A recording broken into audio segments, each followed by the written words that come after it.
ዘንድሮ ኢንተራንስ ተፈታኝ ነኝ። አልፋለሁ ብዬ ምናምን አልሰክሳችሁም። ከነን ያላጠናሁት ማለት ላይክ ቢያንስ አንድ ሳምንት ነው የሚያጠናሁት እና ሌሎቹን ሳያቸው 4 ወር 5 ወር አጥንተው ምናምን ነገር የኔን ኤክስፔክቴሽን ሌላ ታሪክ ውስጥ ከተውታል። ኤኒዌይስ የማለፍ እድሌ 2% ነች።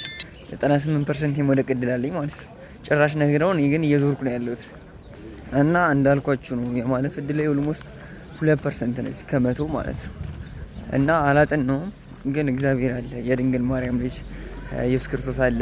ስለዚህ ተስፋ አረጋለሁ እና በዚህ አጋጣሚ ዘንድሮ የምትፈተኑ 12ቶች ይሄን የምታዩት ከሆነ ይሆናል፣ ካልሆነ አይሆንም። አይ ዶንት ኬር እና ዩቲዩብን ሰብስክራይብ አድርጉ። ምን 12 በወድቅም ለእናንተ ጥሩ ቪዲዮ ይዤ መምጣት አይከብደኝም እና ሰብስክራይብ እያደረጋችሁ የተለያዩ ቪዲዮዎች ሪያክት እናደርጋለን እና ደግሞ የተለያዩ ብሎጎችን ምንሰራ ይሆናል ማለት ነው። ሰፈራችንም ይሁን እንደምታዩት ነች። ከሰፈር እየወጣው ነው እና ካለፋችሁ አለፋችሁ ነው፣ ካላለፋችሁም ወደ ስራ ነው። የመጣ ይመጣል ማለት ነው። ተረድታችሁኛል አይደለ? ይሄ የዓለም መጨረሻ አይደለም። ላላ ብለን ነገ እንሰራዋለን ማለት ነው። ይሄን ቪዲዮ የምታዩት ካላችሁ ነገ ተፈታኞች ምናምን ላላ ብለን ከሆነ ይሆናል፣ ካልሆነ አይሆንም። ማንም በትምህርት ያለፈለት ትምህርት ስለወደቀ ደግሞ የበዛው ቀርቶ የቀረ ምናምን የለም።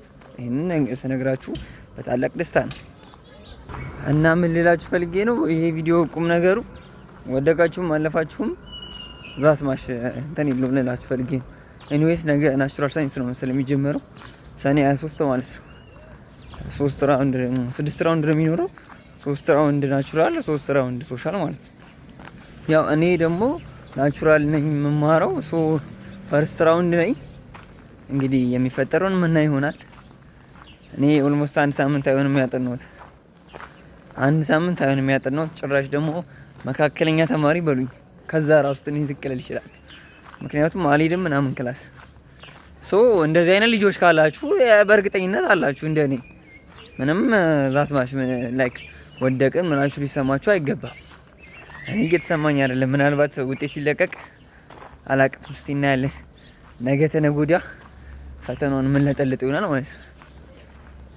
ያው የመሰራት እድሉ በጣም ጠባብ ነው፣ ምክንያቱም በኦንላይን ነው የተባለው ታውቃላችሁ። በኦንላይን ሲሆን ደግሞ ያንተ አንደኛ ጥያቄ እኔ ጋር 99 ወይ ደግሞ 90 ኦር 50 ላይ ምናምን ነው የሚሆነው።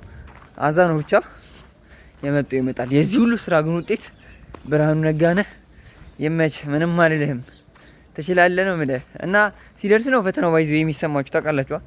ሲደርስ ነው አሁን እየተሰማኝ ያለው፣ ፈተናው ሲደርስ ነው ወይኔ ባጠና ኖሮ የሚል ነገር የመጣብኝ። ግን ደግሞ ዛት ማችን የማለፍም አልፈልግም ነበር፣ ቢዝነስ ነው መስራት የምፈልገው የነበረው። እሱን ደግሞ አሁን ሳስታውስ ተረጋጋው፣ ደስ አለኝ። አይምሮዬን ሪፍሬሽ ለማድረግ ወጥቻለሁ ማለት ነው ከቤት። የመቻችሁ ሰብስክራይብ እያደረጋችሁ